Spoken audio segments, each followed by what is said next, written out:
অভিভাবক আল্লাহ তাআলা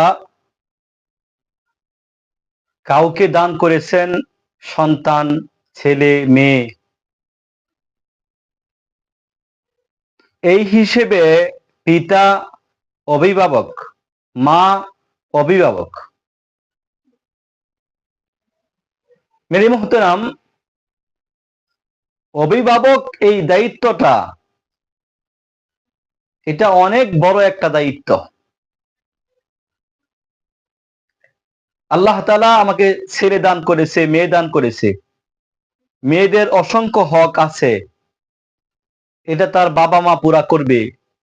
ছেলেদের অসংখ্য হক রয়েছে, এটা তাদের পিতামাতা তাদের হকগুলা পুরা করবে, আদায় করবে।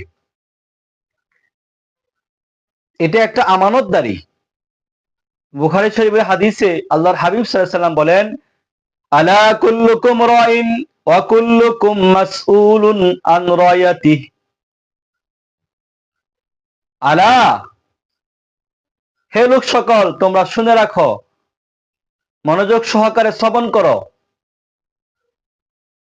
অবশ্যই তোমরা প্রত্যেকে দায়িত্বশীল, আর তোমাদের দায়িত্ব সম্পর্কে আল্লাহ তাআলা তোমাদেরকে হাসরের ময়দানে জিজ্ঞাসা করবেন। তোমরা তোমাদের দায়িত্বগুলা পরিপূর্ণভাবে আদায় করেছো কিনা। দুনিয়ার জিন্দেগিতে আমার ছেলে এবং মেয়ে তারা কিভাবে ভালো থাকবে, শান্তিতে থাকবে, আরামায়েশে থাকবে, দুনিয়াবী জরুরত গুলা পুরো হবে, অভিভাবক হিসাবে এটা আমার যেমন দায়িত্ব। আমার সন্তান কিভাবে আল্লাহকে চিনে, তার নবীকে চিনে, আল্লাহর বিধান মেনে চলে, নবীর বিধান মেনে চলে, জাহান্নাম থেকে বাঁচতে পারে, এটাও অভিভাবক হিসাবে আমার দায়িত্ব। আল্লাহ তাআলা সূরা তাহরিমে আলোচনা করেছেন,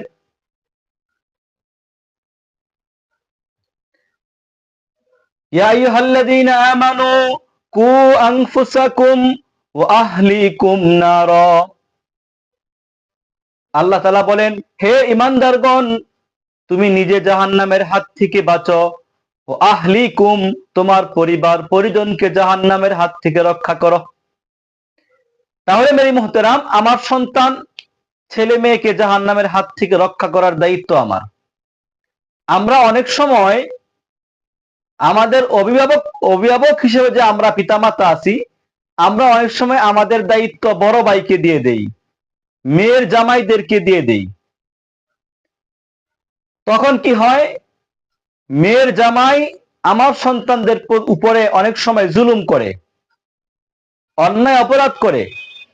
বড় ভাই তাকে দায়িত্ব দেওয়ার পরে সে অনেক সময় আমার সন্তানদের উপর জুলুম করে। এই জন্য বাবা যতদিন জীবিত আছে, অভিভাবক তিনিই থাকবে।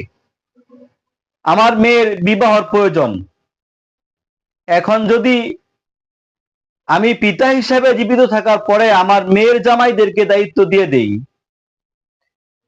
তাহলে মেয়ের জামারা কি করবে?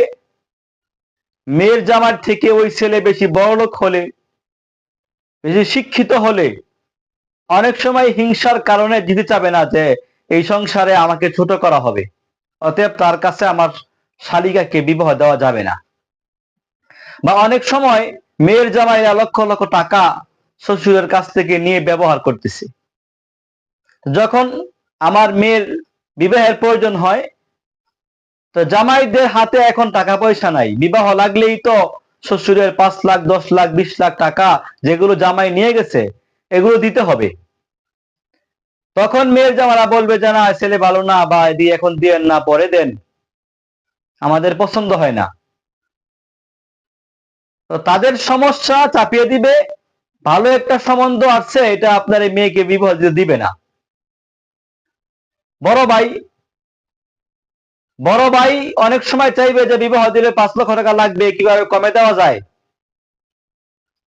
খরচ বাঁচানো যায়, সেই ফিকির করবে।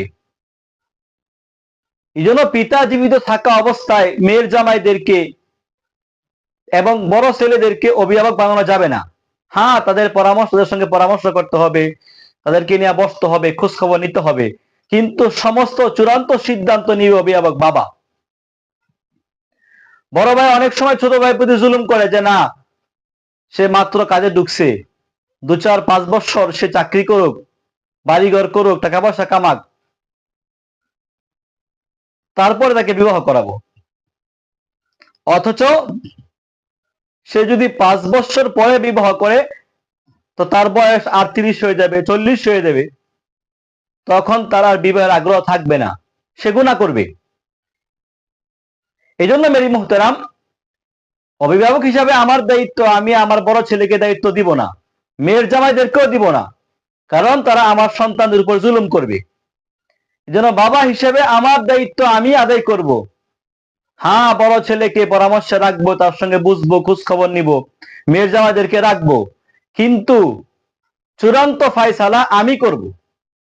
আমি যা বলবো তা হবে। মেয়ের জামাই ছেলেরা আমার উপর জোর খাটাতে পারবে না। আমার সম্বন্ধ পছন্দ হয়েছে, আমি আমার মেয়ের জন্য এই বিবাহটা ভালো মনে করছি, হ্যাঁ আমি দিয়ে দিব। মেরে মুহতারাম, খেয়াল রাখবেন, ভাই ভাইয়ের প্রতি জুলুম করে এমন হাজারো ঘটনা আছে, হাজারো ঘটনা আছে। বড় ভাই বিবাহ করার সময় আমার কাছে আছে যে হুজুর বাবার কাছে রিকোয়েস্ট করেন যেন আমাকে বিবাহ করায়। তার বয়স 26, রিকোয়েস্ট করছি, বাবা তাকে বিবাহ করিয়ে দিয়েছি। এখন ছোট ভাইয়ের বয়স 28 হয়ে গেছে। ছোট ভাই আছে, হুজুর বড় ভাইয়ের ব্যাপারে তো সুপারিশ করলেন, বিবাহ করছে, এখন তো বড় ভাই বলতেছে দোতলা বাড়ি করার পরে আমাকে বিবাহ করাবে। আমি বললাম কেন, বিল্ডিং আছে, ওয়ালসিট ঘর আছে, জায়গা আছে, এক্সট্রা খালি 3-4টা রুম আছে, সমস্যা কি? বলো বড় ভাই তো এখন বুঝতেছে না। বড় ভাইকে বললাম যে তুমি তো তোমার বিষয়টা বুঝতে পারছিলা, 26 বছরে বিবাহ করছো, 28 বছর হয়ে গেছে তোমার ছোট ভাই, তাকে কেন বিবাহ করাও না? তো হুজুর দোতলা বিল্ডিং করুক, কাজ করুক পরে। তো বুঝতে পারলাম তার ভিতরে শয়তানি। পরে তাকে বললাম শয়তানি করবে না, ছোট ভাই গুনাহ থেকে বাঁচতে পারে, তোমার জিম্মাদারি। তোমার বিল্ডিং ও রুম খালি আছে, ওয়ালসিট ঘর রুম খালি আছে, তাকে বিবাহ করাও, আস্তে আস্তে কাজ করো। এই জন্য মেরি মুহতারাম, আমি অভিভাবক, আমার দায়িত্ব আমি পুরা করব, মেয়ের জামাইকে দিয়ে করাবো না। আমার কাজ, আমার ছেলে মেয়ের দায়িত্ব হক অন্য আমার মতো করতে পারবে না, কখনোই না। আমার মেয়ের জামাই আমার মতো কখনো করবে না, আমার বড় ছেলে আমার সন্তানদেরকে আমার মতো আদর কখনো করবে না, ইল্লা মাশাআল্লাহ 2-4 জন থাকতেই পারে আলহামদুলিল্লাহ, যে ছোট ভাইকে সন্তানের মতো আদর স্নেহ ভালোবাসা দেয়, বোন জামাইও তারা দেয়, এদের সংখ্যা খুবই কম। এই জন্য বাবা জীবিত আছেন তো দায়িত্ব আমি পুরা করব, আমি নেই বড় ভাই পুরা করবে, মেয়ের জামাইরা পুরা করবে।